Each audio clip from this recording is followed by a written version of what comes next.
Kalian lagi nyari tablet compact di harga 7 jutaan, iPad mini 7 ini menurut gue pilihan terbaik, dan ini pretty much performanya mirip banget atau pretty much kayak flagship. Kenapa gue suka si iPad mini ini? So, mari kita langsung review iPad mini 7 di tahun 2025. Apakah masih oke? Gimana buat gaming? Langsung kita bahas.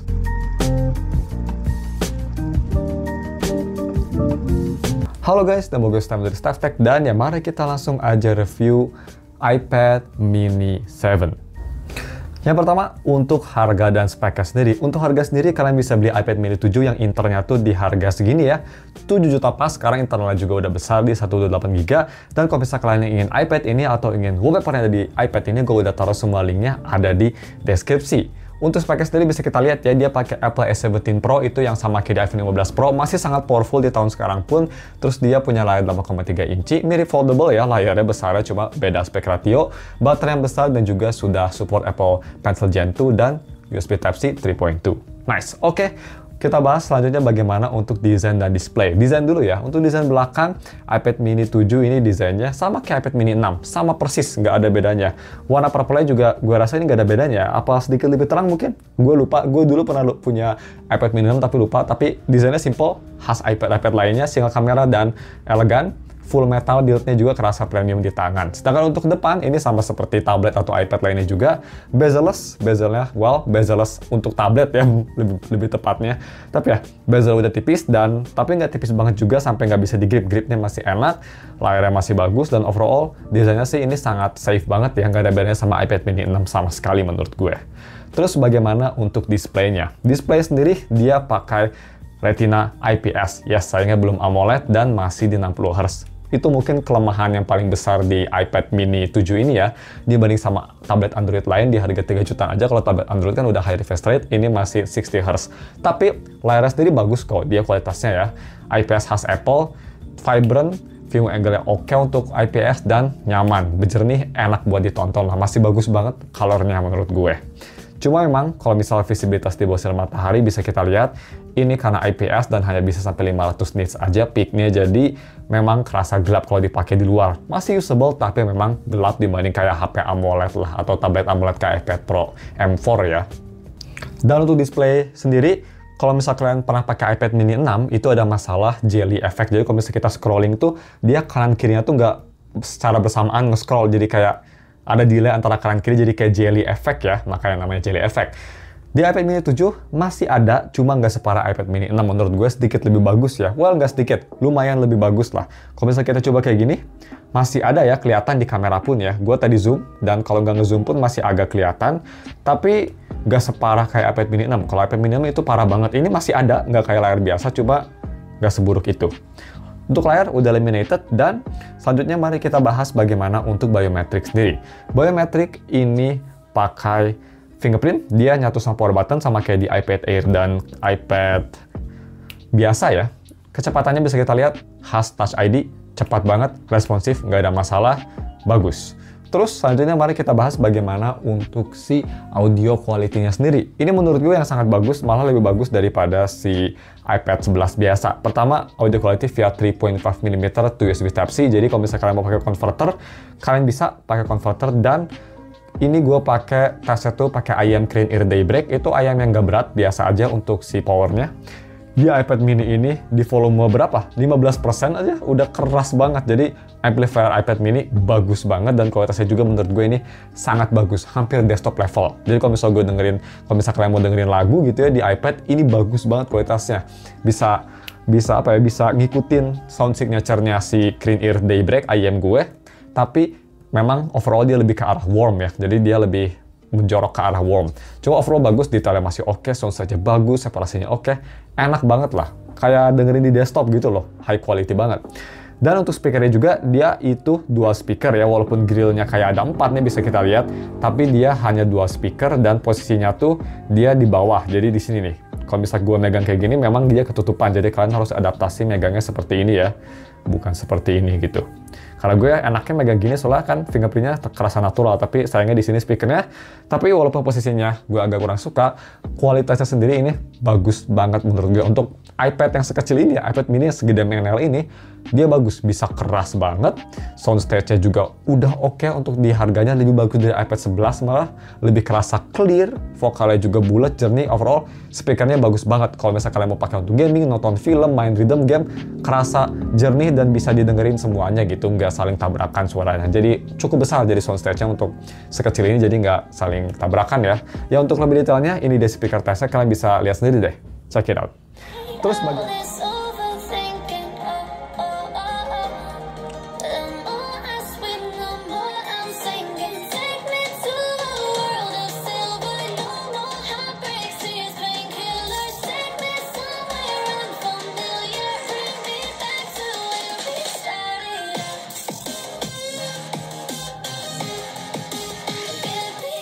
check it out. Terus bagaimana untuk kamera quality? Kamera quality kita cepet aja ya, karena ini simple banget. Kamera depan dan belakang dia dua-duanya di 12 megapiksel. Kamera belakang bisa 4K 60 dan kamera depan hanya bisa 1080p 60 untuk video. Tapi kamera depan udah support center stage. Cuma yang gue kurang suka bisa kita lihat ya, penempatannya di sini. Mungkin iPad mini orang lebih banyak makainya kayak gini ya. Tapi kalau misal kayak gini sih menurut gue kayak di iPad biasanya, kan iPad sekarang posisinya udah di landscape ya. Mungkin lebih oke sih, tapi it's okay lah di sini ya, karena dia cukup wide juga. Cuma memang kalian jadi harus kayak gini gitu kalau untuk video. Tapi ya, untuk kualitasnya sendiri, pertama untuk atas foto bisa kita lihat pakai rear kameranya cukup oke untuk kelas iPad ya, kayak HP 3-4 jutaan lah, bagus menurut gue. Dan yang mereka oke, warnanya bagus, masih ada warna silence si Apple, kontrasnya oke dan no problem. Terus yang gue suka juga dia shutter speed-nya cepet ya, jadi nggak nge-lag gitu, kayak kerasa responsif. Dan untuk kamera depan, dia selfie-nya juga bagus, natural, cukup bagus buat selfie. Dan untuk grup selfie juga, kalau misalkan mau grup selfie pakai iPad, bisa kita lihat ya, bisa luas banget karena dia pakai kamera ultra wide center stage-nya. Ini kamera ultra wide sebenarnya, jadi bisa seluas itu. Overall, gambar selfie juga bagus, cocok buat foto kalau ingin, agak aneh tapi sure. Atau untuk video conference juga mantap banget. Cuma posisinya aja tadi gue bilang agak kurang bagus. Untuk video recording, tadi gue bilang kamera belakang bisa 4K 60 dan untuk sampelnya seperti ini, kalian bisa lihat sendiri. Check it out. Nah, ini dia video recording pakai resolusi 4K 60 di iPad mini. Kalau iPad biasa volumenya kecil ya, jadi kalian belum tentu bisa denger gue. Ini gue dideketin ke mulut mic-nya biar kedengeran. Tapi mungkin kasih keras, gasnya bagus, iPhone juga. Ada kucing liar. Untuk iPad mini, videonya sih oke untuk kelas iPad ya, bagus lah dibanding sama HP Android 3 jutaan lah ya.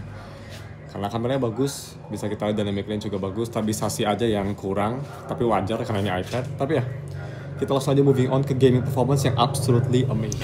Moving on ke gaming performance, ini salah satu aspek terbesar yang paling bagus dari iPad ini. Dia pakai chipset Apple A17 Pro, yang kalau misalnya kalian tahu pada zamannya itu bukan chipset yang bagus banget ya, agak cepet panas di iPhone 15 Pro, itu panas banget malah di 15 Pro yang kecil. 15 Pro biasa ya, bukan yang Pro Max. Di iPad ini, untuk chipsetnya menurut gue pakai A17 Pro ini sangat powerful. Kalau misalnya kalian penasaran, Antutunya sendiri dia di 1,7 juta. Untuk kecepatannya sendiri bagaimana? Gue tes kemarin full gaming testnya Zero Zone Zero sama Wuthering Wave. Yang lebih detail kalian bisa cek di channel satu lagi namanya Step Test Yubu Game. Di video kali ini kita bakal tes untuk gaming test Rhythm Game sama Wuthering Wave. Bisa kita lihat untuk Wuthering Wave itu gue full rata kanan, metal effects-nya gue nyalain ya biar makin detail. Udah pakai resolusi high, makin detail lagi, nyalain metal effects di upscale lagi biar bagus. Dan bisa dibilang ini gameplaynya bagus, smooth, responsif. Kalau misalnya lagi exploring itu ya kayak sekitar 45-60 fps gitu. Kalau misal di kota-kota gitu 50-60 fps smooth banget lah. Sangat impresif banget performance-nya. Kalau misalnya lagi combat itu kira-kira sekitar 30-40 fps-an. Masih bagus banget untuk rata kanan, apalagi metal effects-nya nyala gitu.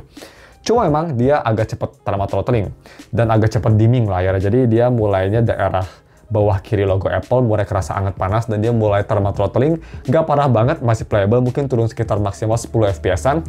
Tapi yang lumayan kerasa dia dari layarnya langsung ngedim. Itu khas HP Apple ya, HP atau tablet Apple. Dia kalau misalnya udah kepanasan, cara ngekompensasinya tuh dia diturunin brightness-nya slow mungkin.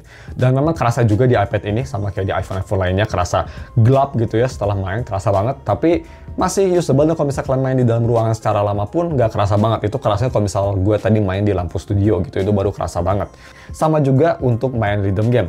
Gue main Project Sekai, Walaupun layarnya kecil, tapi untuk para telunjuk player masih enak banget, responsif. Malah gue lebih suka main di sini ya, karena nggak tau, kerasa lebih enak aja gitu main rhythm game di sini, kayak pas juga gitu size-nya. Cuma memang dibanding sama iPad Pro, gue sih mending iPad Pro karena di Project Sekai kan support high refresh rate ya, bisa 120 Hz. Kalau di sini dia hanya bisa di 60 Hz karena layarnya juga cuma segitu. Tapi overall main rhythm game di sini enak banget, dan kalau misalnya kalian punya budget 7 juta sih, gue rekomen ini daripada iPad 11. Ini kerasa lebih smooth juga performance-nya, karena si chipsetnya yang lebih bagus, lebih powerful. Seperti itu game performance untuk harga 7 juta, gue kasih rating 10 dari 10. Bukan 7, malah 7 lagi. 10 dari 10 guys, bagus banget di harganya. So, next kita bahas bagaimana untuk UI-nya sendiri. UI sendiri, ini gue pas recording belum dapat iPadOS 26 ya, masih di iPadOS 18. Tapi untuk day-to-day performance sendiri bisa kita lihat yang multitasking, split screen gitu, semua kerasa smooth banget ya. Apple memang bagus lah masa optimisasi, dan pastinya ini untuk software sendiri masih disupport 5, 6, sampai beberapa tahun ke depan masih disupport lama. Jadi kalian gak usah worry kalau misalnya beli iPad tuh, karena software supportnya biasanya lebih lama daripada iPhone. Dan apalagi kalau misalnya yang se-powerful ini biasanya lumayan awet gitu performance-nya. iPad 9 aja yang udah tua banget tuh masih disupport, so that's nice. Well, masih disupport until now ya kayaknya. Karena terakhir tuh iPadOS 18 masih bisa dia. Oke, jadi untuk UI sendiri nggak ada masalah, absolutely great, no problem. Gue sih suka banget sama iPadOS. So, selanjutnya kita langsung aja bahas bagaimana untuk battery life selama gue pakai. Tablet kecil ini baterainya gimana sih? Apakah bakal lebih buruk gitu daripada iPad biasa atau iPad Pro? Jawabannya sama aja sih. Dia baterainya memang dia ada di, gak gede banget ya baterai itu, dia hanya ada di sekitar 5078 mAh baterai. Jadi bukan baterai yang besar ya, masih itu nggak beda jauh sama S24 Ultra gue. Tapi bisa tahan sehari tanpa ada masalah. Standby-nya juga kelas iPad biasanya bagus banget. Standby bisa seminggu no problem, ngurangin dikit banget baterainya gitu. So that's good. Tapi overall, kalau misalkan pakai tablet ini sebagai PDF viewer gitu ya, buat tanda tangan pakai Apple Pencil, ya productivity yang bukan editing gitu, ini nggak ada masalah, bisa tahan 2 hari, no problem, 2 hari gitu. Kalau misalkan dipakai gaming, sehari bisa tahan, no problem. Gue main kayak Wuthering Wave sama Zero Zone Zero sejam gitu, masih bisa dipakai sampai malam untuk nonton YouTube. Jadi baterainya cukup awet, itu yang bagus karena kan dia nggak ada data juga, gue beli yang Wi-Fi only. So baterai no problem at all. Dan juga untuk transfer speed, dia udah USB Type-C Gen 2, udah Type-C juga, jadi kalian nggak usah pakai stupid Lightning. Tapi ya, iPad sekarang sih semua line up-nya udah pakai Type-C ya, kecuali iPad 9, tapi ya itu udah mau punah tar lagi. So, cuma segitu aja untuk review si iPad mini tahun 2025. Kita sebelum masuk konklusinya, bakal bahas beberapa kelemahan dari iPad ini yang gue rasa selama gue pakai.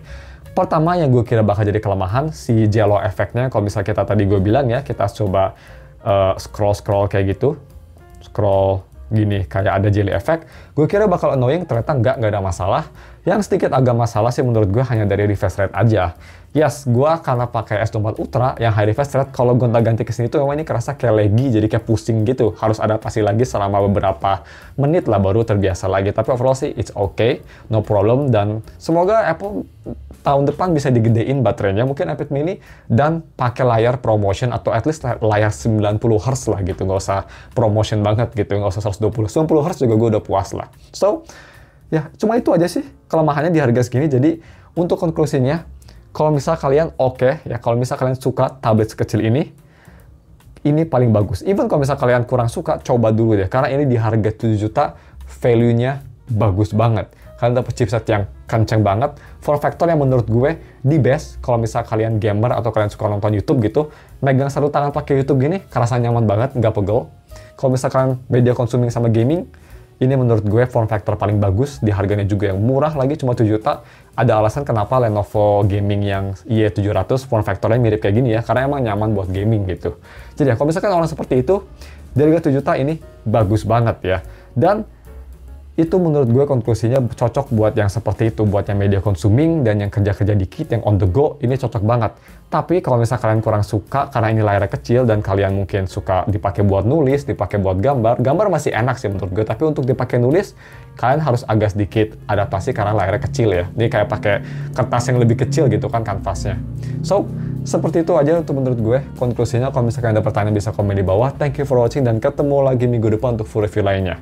Thank you, goodbye.